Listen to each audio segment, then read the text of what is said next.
Imagine the privilege the Lord has given us of sustaining his prophet, whose counsel will be untainted, unvarnished, unmotivated by any personal aspiration, and utterly true.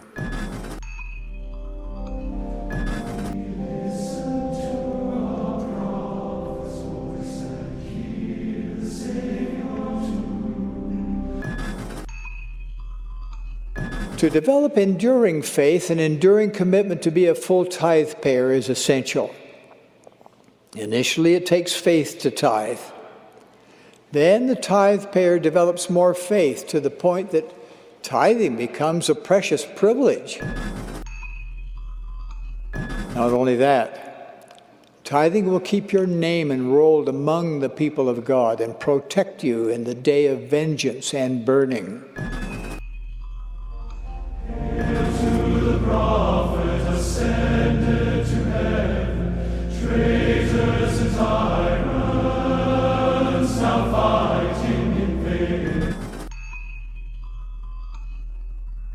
The Lord has promised us that he will never allow the prophet to lead his people astray.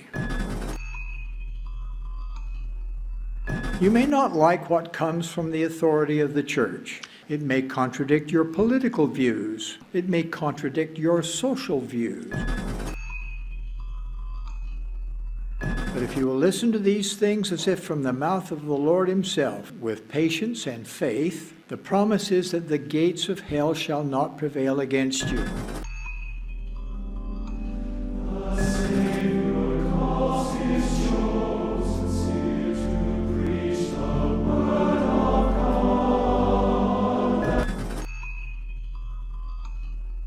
Already pledged that we will keep the commandments. Have you heard someone say, a member of the church who has entered into the baptismal covenant, I have my agency, I can do what I want? You ever heard that? Yeah, you know what the answer is? No, you can't. You don't understand agency. You don't have agency to do whatever you want. The hymn is called Choose the Right, not choose what you want.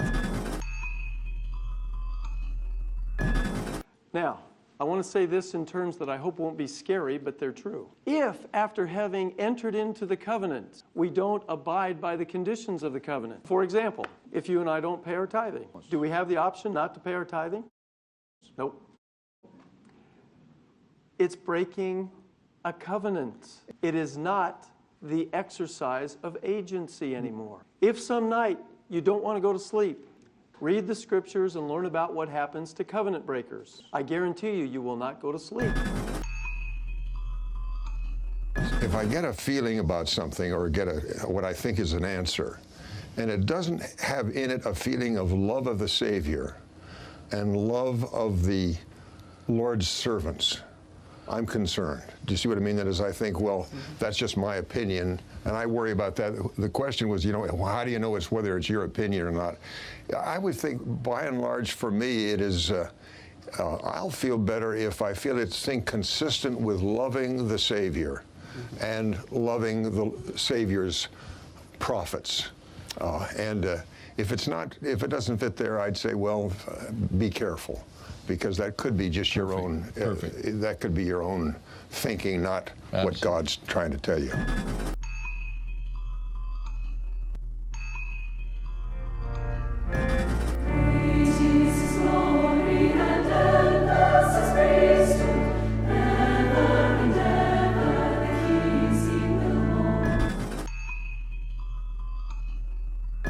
Now, as we meet under the direction of President Thomas S. Monson, we anticipate hearing the will of the Lord, the mind of the Lord, the voice of the Lord, and the power of God unto salvation.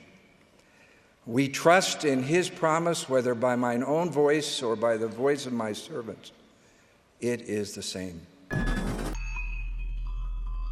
I'm not aware that the word apology appears anywhere in the scriptures, Bible or Book of Mormon. The word apology contains a lot of connotations in it and a lot of significance. We do not seek apologies. When our temple was desecrated in California, when people were fired and intimidated, when a lot of other coercive measures were used, we sought no apology. That's what I meant by saying we don't seek apology. We think that the best way to solve these problems is not a formal statement of words that an apology consists of, but talking about principles and goodwill among contending viewpoints. In some way and at some time, someone in this church will do or say something that could be considered offensive. Such an event will surely happen to each and every one of us, and it certainly will occur more than once. You and I cannot control the intentions or the behavior of other people. However, we do determine how we will act. Please remember that you and I are agents endowed with moral agency, and we can choose not to be offended. It's wrong to criticize leaders of the church, even if the criticism is true.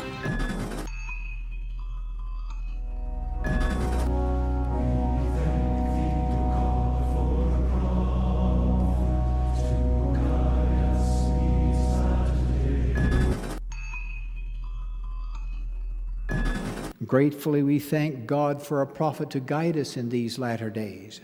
But many turn a deaf ear to his teachings, oblivious to his prophetic position.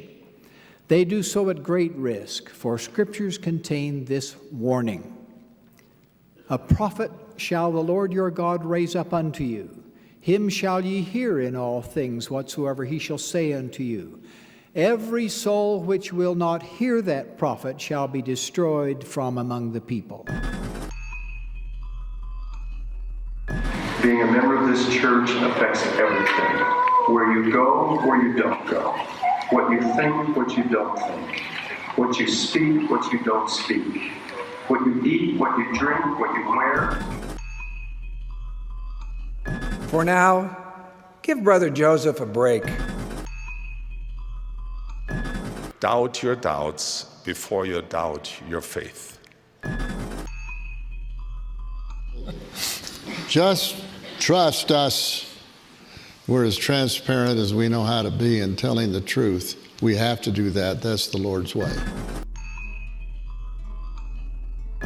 I studied the reasons then being given and could not feel confirmation of the truth of any of them. As part of my prayerful study, I learned that, in general, the Lord rarely gives reasons for the commandments and directions he gives to his servants. I determined to be loyal to our prophetic leaders and to pray, as promised from the beginning of these restrictions, that the day would come when all would enjoy the blessings of priesthood and temple. Now, that day had come.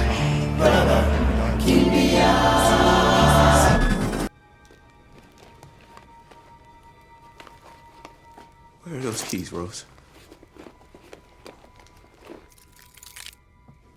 You know I can't give you the keys, right, babe?